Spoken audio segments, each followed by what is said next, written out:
तो चलिए, जय हिंद बच्चों का फिर से आप सभी का स्वागत है हमारे YouTube channel basic coaching centre Daluhar में। प्यार बच्चों, आपके लिए जो है पूरा खुशखबरी है, आपके लिए धमाल है, आप लोग के लिए खुशखबरी है। ठीक है, आप लोग के लिए आप लोग के लिए मैं लेके आ रहा हूँ सभी के सभी सब्जेक्ट क्वेश्चनों का, सभी के सभी चैप्टर से, सभी के सभी किताब से, सभी के सभी चैप्टर से, सभी के सभी किताब से, सभी के सभी किताब से जो है मैं आप लोग के लिए लेके आता हूँ 200 plus subject question. 200 plus subject question. आप यदि इन 200 सब्जेक्ट क्वेश्चन को देख लेते हैं, 200 प्लस सब्जेक्ट क्वेश्चन को देख लेते हैं, मैं आपसे वादा कर सकता हूँ, मैं आपको गारंटी दे सकता हूँ, आप उन चैप्टर से यानी उन किताब से, जिस किताब का जो है, जिस बुक्स का जो है पूरा का पूरा 200 क्वेश्चन आप देख लेते हैं मेरे वीडियोस में, मैं आपको गारंटी देता हूँ उस चैप्टर से एक भी क्वेश्चन ऐसा नहीं होगा जिसका आप जवाब नहीं दे पाएंगे।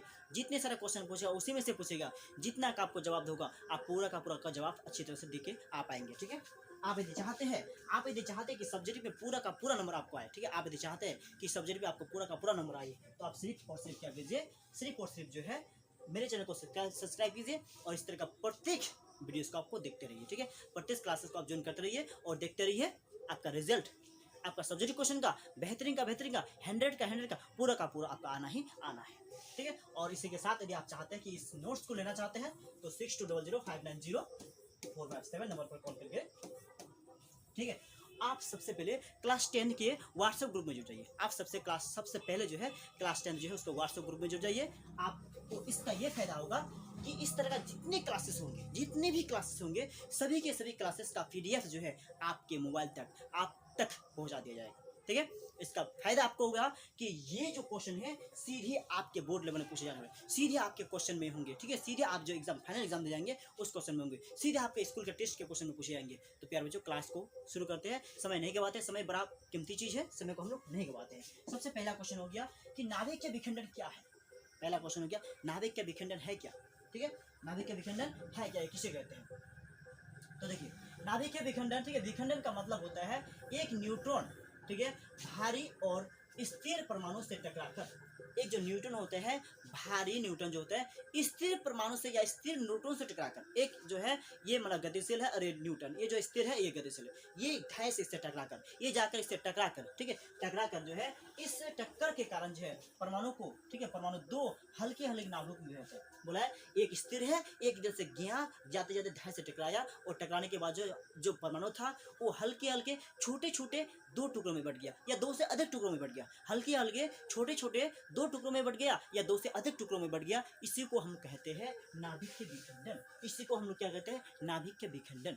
ठीक है, चलिए अगला क्वेश्चन में चलते हैं। अगला क्वेश्चन क्या है, उत्तल दर्पण के दो उपयोग को लिखिए। क्वेश्चन कह रहा है उत्तल दर्पण के दो उपयोग को लिखिए। तो उत्तल दर्पण का उपयोग जो है वाहनों के पीछे दिखने के लिए, बोला जो उत्तल दर्पण होता है, जैसे वाहन है, वाहनों के पीछे जो है पीछे का दृश्य देखने के लिए हम करते हैं, पीछे का दृश्य देखने के लिए करते हैं तथा, ठीक है, धूप में के चश्मे आवर्धन, ठीक है, चश्मे के रूप में भी करते हैं।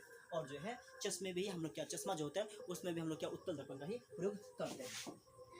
अगला क्वेश्चन है विद्युत विभव को परिभाषित कीजिए एवं उसका ऐसे मात्रक लिखिए। विद्युत विभव क्या है उसको परिभाषित कीजिए एवं उसका उसका मात्रक लिखिए। विद्युत विभव क्या है उसका ऐसे मात्रक लिखना है, उसका परिभाषित भी करना है। चलिए आइए, विद्युत विभव वह भौतिक राशि है, विद्युत विभव वह भौतिक राशि है, विद्युत विभव वह भौतिक राशि है जो दो आवेशित वस्तु के बीच, जो दो आवेशित वस्तु के बीच आवेश की प्रवाह की दिशा को, आवेश की प्रवाह की दिशा को निर्धारित करती है, आवेश की प्रवाह की दिशा को निर्धारित करता है, विद्युत विभव कहते हैं। और विद्युत विभव जो है उसका ऐसा मतलब वोल्ट होता है।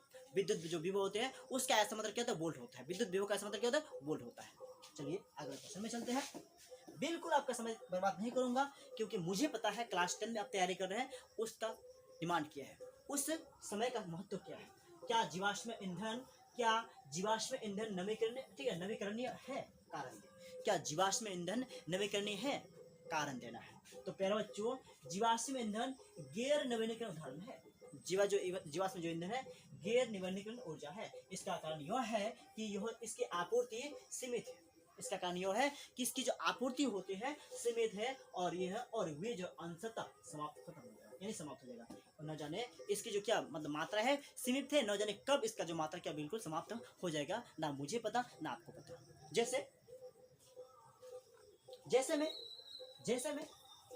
डीजल पेट्रोल या कुछ है, कब तक है कब तक नहीं पता नहीं, कब खत्म हो जाएगा ये हमको ना पता। जैसे खान से हम लोग क्या, जैसे कोयला था निकाल रहे ये कब खत्म हो जाएगा किसी को पता है? खत्म हो गया। डीजल पेट्रोल भी कब खत्म हो जाएगा किसी को पता नहीं है, ठीक है। जैसे सूर्य का प्रकाश ना आज खत्म हो ना कल खत्म हो ना कभी खत्म हो सकता है। ओम के नियम, ठीक है, ओम के नियम को लेकर तो ये कभी खत्म नहीं हुआ, वो क्या हो गया, जो खत्म नहीं होता है, एक बार क्लियर कर दो, एक बात आपको क्लियर कर दो, जो खत्म नहीं होता है जीवाश्म ईंधन, जो खत्म हो जाता है उसे जीवाश्म ईंधन नहीं कर सकते। देखिए ओम के नियम को लिखिए या ओम के नियम को लिखकर सत्यापित कीजिए। क्वेश्चन है ओम के नियम को लिखिए, सब सिर्फ और सिर्फ जो ओम के नियम को यहाँ लिखने बोला है, और यदि कहे ओम के नियम को लिखकर सत्यापित कीजिए, ये क्वेश्चन 5 नंबर का पूछा जाएगा। यदि पूछिए ओम के नियम को लिखिए, क्वेश्चन 2 अंक का पूछा जाएगा। यदि आपको पूछिए ओम के नियम को लिखकर सत्यापित कीजिए, तो क्वेश्चन नंबर जो है ये आपको यहाँ से मिलेंगे 5, यहाँ से मिलेगा आपको कितना 5। तो चलिए ओम के नियम के अनुसार जो है यदि ताप, ओम के नियम के अनुसार यदि ताप, ठीक है, बोला यदि ताप जो है आदि भौतिक अवस्था के, ठीक है, भौतिक अवस्था में नियत रखी जाए, बोला ताप को यदि भौतिक अवस्था में वो भी नियत रखा जाए, किस अवस्था में, भौतिक अवस्था में वो भी ताप को यदि नियत रखा जाए, तो किसी प्रतिरोध या अन्य ओमे युक्ति के सिरों के बीच जो है उत्पन्न विभव को हम प्रवाहित, उससे प्रवाहित धारा, ठीक है, उससे प्रवाहित धारा के अनुपाती को, उससे प्रवाहित धारा के समानुपाती को, से समानुपाती होता है आर को युक्ति का प्रतिरोध कहते हैं। जो आर होता है उसके युक्ति का प्रतिरोध कहते हैं, यानी आर जो है धारा को रोकता है, यानी आर क्या होता है, धारा को रोकता है। इसका जो है एक मात्रक ओम होता है, इसका मतलब ऐसे जो मात्रक होता है क्या होता है, ओम होता है। ठीक है, सूर्योदय के समय, जो सूर्योदय है उसके समय सूर्य रक्ताम या लाल क्यों प्रतीत होता है? सूर्योदय के समय सूर्य जो है रक्ताम या लाल जो होता है क्यों प्रतीत होता है? क्वेश्चन पूछा है सूर्योदय के समय जो सूर्योदय होता है या सूर्यास्त होता है, सूर्योदय के समय भी और सूर्यास्त के समय भी जो सूर्य होते हैं रक्ताम या जो है लाल दिखाई पड़ता है, ऐसा क्यों? क्या देता है, सूर्य जो है लाल दिखाई देता है या रक्ताम दिखाई देता है, ऐसा क्यों? तो चलिए कारण जानते हैं। देखो सूर्योदय के समय जो है, क्वेश्चन क्या है, सूर्योदय के समय सूर्य का जो है प्रकाश वायुमंडल की अत्यधिक मोटी परतों से गुजरती है। जब सूर्योदय होता है या फिर जब सूर्यास्त होता है, दोनों समय में बोला क्या, सूर्य का जो प्रकाश होता है दोनों समय में सूर्य का प्रकाश है इससे वायुमंडल के, इस एटमॉस्फेयर के मोटी परतों से को गुजरना पड़ता है, मोटी परतों से क्या होना, गुजरना पड़ता है, ठीक है, जिससे कम, जिसे सबसे कम समय, सॉरी जिससे सब, ठीक है, यानी सब जो है कम तरंगदैर्घ्य नीले, ठीक है, वाले नील, ठीक है, रंग को अत्यधिक प्रकीर्णन करने पड़ते हैं, जिससे प्रकाश की किरणों को सौर में कैसा है, जिससे प्रकाश की किरणों को अत्यधिक दूरी तय करनी होती है, जिससे प्रकाश की किरणों को इतना नहीं बल्कि इतना दूरी तय करना होता है, और दूरी जो करता है उसको विरोध करता है या रुकता है, ठीक है। अत्यधिक तरंगदैर्घ्य वाले, ठीक है, रंग का प्रकीर्णन बहुत कम होता है, बोला है अत्यधिक तरंगदैर्घ्य जो वाले होता रंग होता है उसका प्रकीर्णन बहुत ही कम होता है, जिससे आँख तक केवल लाल रंग ही पहुंचता है, जिससे आँख तक है केवल और केवल सिर्फ और सिर्फ लाल रंग ही पहुंचता है, केवल और केवल सिर्फ और सिर्फ जो है लाल रंग ही पहुंचता है, ठीक है। अतः सूर्योदय के समय या फिर सूर्यास्त के समय सूर्य रक्ताम दिखता है, अतः सूर्योदय के समय या सूर्यास्त के समय जो सूर्योदय के समय या सूर्यास्त के समय सूर्य का जब प्रकाश होता है रक्ताम दिखाई देता है या लाल दिखाई पड़ता है। तारे और ग्रह में क्या अंतर है? क्वेश्चन पूछा है तारे और ग्रह में क्या अंतर है?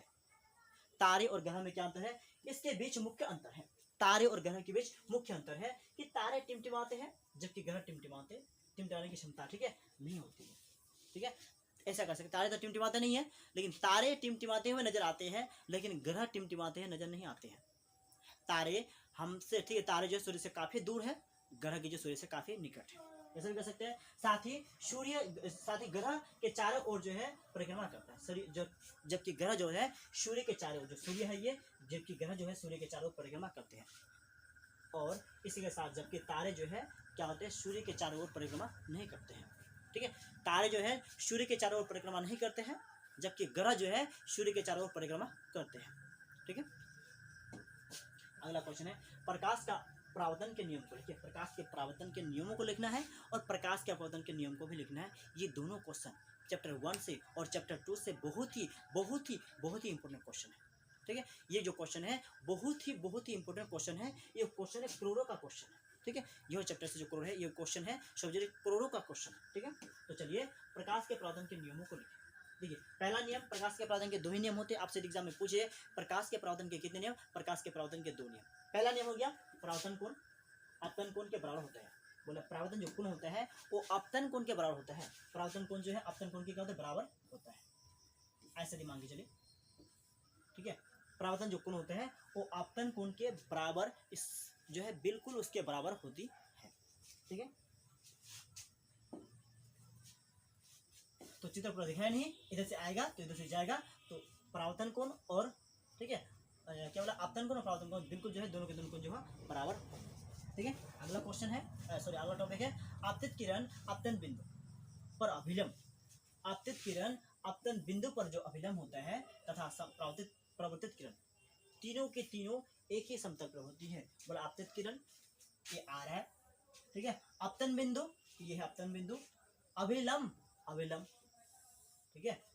परावर्तित किरण, ठीक है, जो परावर्तित किरण तीनों के तीनों एक ही समतल पर, तीनों के तीनों जो है एक ही समतल पर होते हैं, तीनों के तीनों एक ही समतल पर होते हैं। अगला क्वेश्चन है फ्लेमिंग के दाएं हस्त नियम को लिखे। फ्लेमिंग जो है उसके दाएं हस्त नियम को लिखना है, ठीक है। फ्लेमिंग के दाएं हस्त नियम को जो है लिखना है।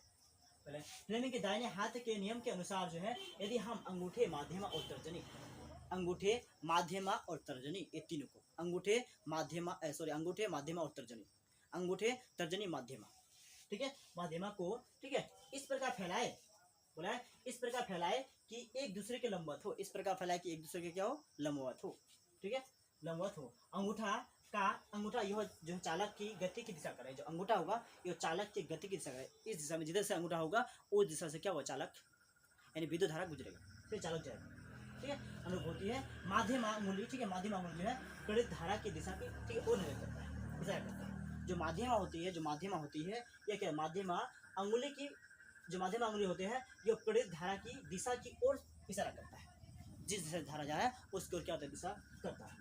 तर्जनी अंगुली जो होता है क्या होता है, यह चुंबकीय क्षेत्र की दिशा की ओर इशारा करती है। जो तर्जनी होते हैं ये चुंबक के जो क्षेत्र होते हैं उसकी दिशा की ओर क्या होता है, हमेशा निरूपित करती है या इशारा करती है। चलिए समझ चुके हैं। अगला क्वेश्चन है विद्युत बल्ब में निष्क्रिय गैस क्यों भरी जाती है। विद्युत बल्ब में निष्क्रिय गैस क्यों भरी जाती है। देखिए विद्युत बल्ब का जो है, विद्युत बल्ब का फिलामेंट जो है टंगस्टन का बना होता है। जो विद्युत बल्ब होते हैं उसका जो जो विद्युत बल्ब होता है उसका फिलामेंट होता है ये टंगस्टन का बना होता है, जिससे उच्च ताप का प्रभाव, जो उच्च ताप पर प्रकाश, ठीक है प्रकाश निकलता है, जिससे हाई टेम्परेचर पर जो प्रकाश निकलता है। यदि इस स्थिति में फिलामेंट बोला है इस कंडीशन में या ऐसी अवस्था में यदि फिलामेंट वायु के संपर्क में आ जाए, इस कंडीशन में यदि वह वायु के संपर्क में आ जाए तो वह हवा की ऑक्सीजन ठीक है से ऑक्सीकृत होकर भंगुर हो जाएगा, यानी चूर हो जाएगा, यानी टूट जाएगा, ठीक है, और टूट जाएगा।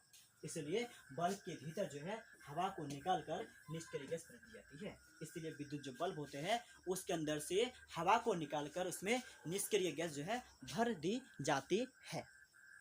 प्यारे बच्चों यह वीडियो आपको कैसा लगा कमेंट बॉक्स में जरूर बताइएगा, ठीक है। मैं आपको बताता हूँ ये जो वीडियो है ठीक है सिर्फ और सिर्फ 10 सब्जेक्टिव क्वेश्चन का डेली के डेली जो आप पहुँचाएंगे कहाँ तक 200 प्लस सब्जेक्टिव क्वेश्चन तक, ये आपके लिए इतनी मददगार होने वाली है, इतनी फायदेमंद होने वाली है, इसका आप अंदाजा भी नहीं लगा सकते हैं। इन 200 प्लस सब्जेक्टिव क्वेश्चन को देख लेते हैं, मैं आपसे वादा कर सकता हूँ, मैं आपसे वादा करता हूँ, मैं आपको गारंटी देता हूँ, ठीक है।